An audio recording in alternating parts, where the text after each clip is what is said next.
Well, I started MIC when I was about 14 years old. I was based out in a church in Hillcrest, Durban, South Africa. Got together with a friend and I, and we were into rap music, and we were sitting in the lounge, and on the hi-fi, the stereo, was a little microphone input. And we thought, oh, that's a cool name for a band, MIC.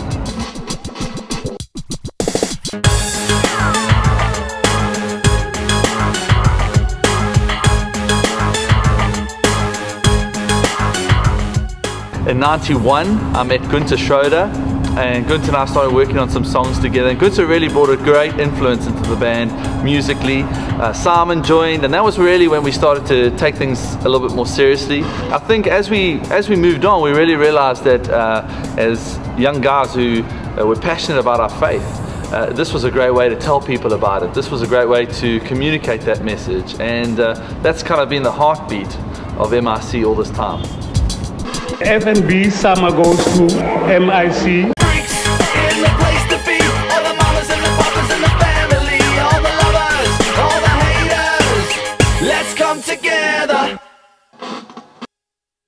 Well, I was in a city called P in South Africa, and I was training choirs and stuff like that, and I got a call from my cousin who was at that time part of MIC, who asked me would I like to join, and then Steve gave me a call about 3 days later, asked me about initially joining as a sound engineer, and a year later, surprisingly, Steve asked me to be a part of the band, which was totally a change and a scare at first.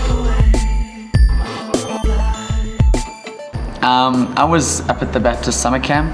I was singing the worship team, and Steve and the boys were singing there at the camp for the full 2 weeks that the camp was running, and they were looking for someone new because Francois, who had been in the band, was about to leave. They saw me on stage there, came and asked me all about it. I was like, okay, well, we'll see. Well, I was involved in another job where I was just working for my dad, and I got a phone call from a friend of mine who said I need to come up for an interview, and I came for the interview, and in about a month after that, Stephen calls me up and asked me, do I want to join the band? And one of the reasons why I wanted to join the band was I saw their hearts and the vision they had for South Africa. There was something inside of me that connected, and I wanted to be a part of that vision. After hearing their vision, after hearing the work of MIC in the high schools in South Africa and what the heart was and the vision for evangelism in this country, after hearing that, that's really what grabbed my heart. And of the vision of the band, I love the vision is to travel extensively around South Africa and minister to tons of kids in schools. Yeah. The last 10 years of MIC has been really awesome. We've had great highs, great lows, and we've learned a lot. One of the greater things for us in the last 10 years has just been the change of focus.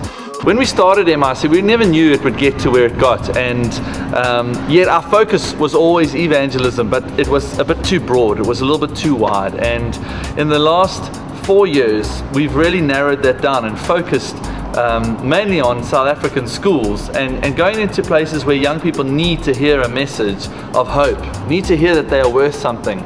And so that's brought a lot more substance to what we do, and it has made the last 5 years the most exciting 5 years of MIC.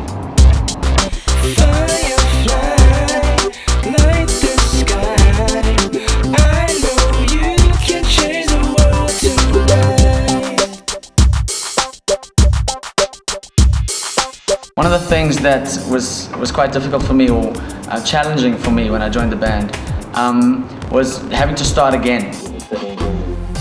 For starters, I think a band is a very unnatural thing. It's four strangers who come together and spend almost every moment of the day together. Always keep your calm. Because you see them every day, you know, you do the same things together, you go to the movies together, you sing together. When you're with the same guys, you kind of get a bit tired and irritable. You know, completely start again with new people, try and show them who you are, try and yeah, just be yourself without being fake. United as a band has been challenged as well. I know it's difficult to have different kind of characters and trying to kind of keep the love element in the band, so yeah, that's been a challenge. What have you got to say? Did you ever think you'd get this far? Did you ever think you'd drive that car? Got a house on the hills, money for your bills and all of the thrills. What have you got to say? Did you ever think you'd play this game? Did you ever think you'd change your name? The road is rough, you're acting tough, enough said. is always difficult. It's great fun, buckets of fun all the time, but there's a lot of hardships. When you go on tour, you want to be home. When you're home, you want to go on tour. Touring is a great thing, but it takes you away from your family, your friends, your church, that sort of thing. Sleeping on a different bed every couple of nights. Some of them, you know, sleeper couches or whatever, trying to catch them sleep on a church pew or on the floor in a school foyer. Being out of your comfort zone all the time, in a different place all the time. My utmost respect to Steve for managing to do this for 15 years. For us, we always see that if you were to put it on a scale, what's good, what's bad, what's bad wouldn't even be able to sit on the scale. It'd be catapulted right off because there's too much good, and that's always a joy to see. I think when it goes the other way, then you probably should stop.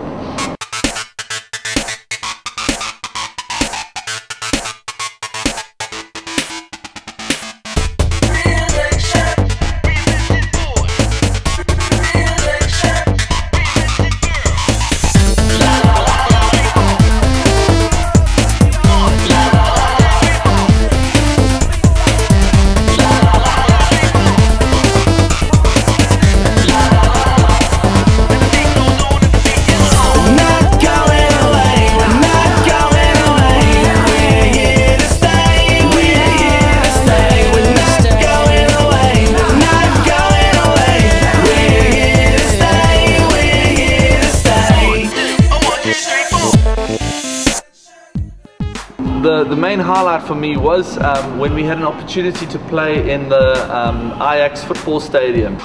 Delirious and Ron Canoli were the opening bands, and that's not me showing off. It was I thought it was funny myself. By the end of 2000, we went to Australia and we did this gig called NCYC, which was like this huge conference. Performing with tons and tons of artists from around the globe. Definitely a lot of traveling, getting the chance to go all over the country, all over the world. It was just an amazing experience. 55,000 people jumping up and down, going crazy, and I'll never forget that as long as I felt like Bono from U2. Meeting a lot of bands that I've looked up to or music that I've listened to over the years. But one of the amazing tours that really caught my heart was when we went to the Philippines. And it really has been a highlight. It opened my eye to show me that a lot of people in South Africa still have it very well, because people there live in poverty and they need Jesus and they're so hungry for Jesus. My highlight has been seeing thousands and thousands of kids kind of give their hearts to Christ. That's been my highlight every year, being a part of MIC. And then on top of it all, the chance to do ministry, the chance to bring God's life and bring God's character and His promise to people that need them, you know, to the young people in this country that have got to deal with so much rubbish in the media and so much rubbish in their high schools and in their families where, you know, their families are broken, their parents have left. Having the chance to bring a life that we believe in, a life that God has given us, that I think on top of it all has got to be the greatest privilege, the greatest highlight of being involved in this ministry.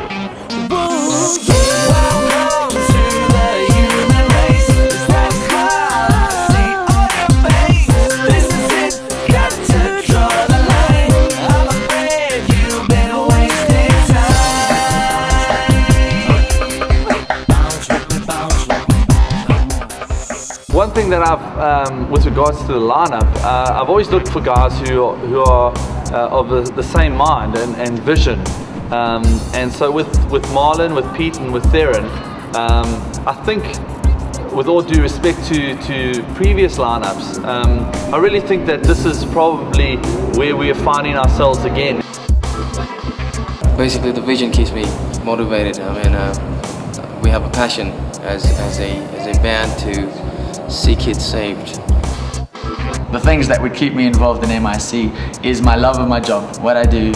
I love the guys that I'm working with, I love our team, and I love what it is that we do. I love the music side and I love the ministry side. The All Access vision is to go around South Africa and minister to those people that don't know. Just the vision that MIC has. Every time when I wake up and I'm feeling tired, like I don't want to go and do this promo or the concert, I constantly remind myself of what we do and why we do it. Every time I remind myself that I have like this this connection inside my, my heart, my soul. And that's what keeps me going in the band. It's the vision, and it's how much we want to see young people come into the kingdom of God. Definitely the thing that keeps me where I am, and something that I keep going back to God and just sounding Him out and checking up on this, is whether it's still His call for me to be here. I got involved with MIC, I got involved with All Access and this vision because it was so clear that He had called me to it. And until He calls me away from it, then this is what I'm going to be involved in, and happily involved in. You know, it goes hand in hand with our album Reinvention. We just really feel that musically and the unity that we're experiencing with the band, just because each of the guys have such a great heart for what we do. Yeah, they bring a great creativity to the table. I really think that we're in our stride and we're enjoying that at the moment. So yeah, it's cool.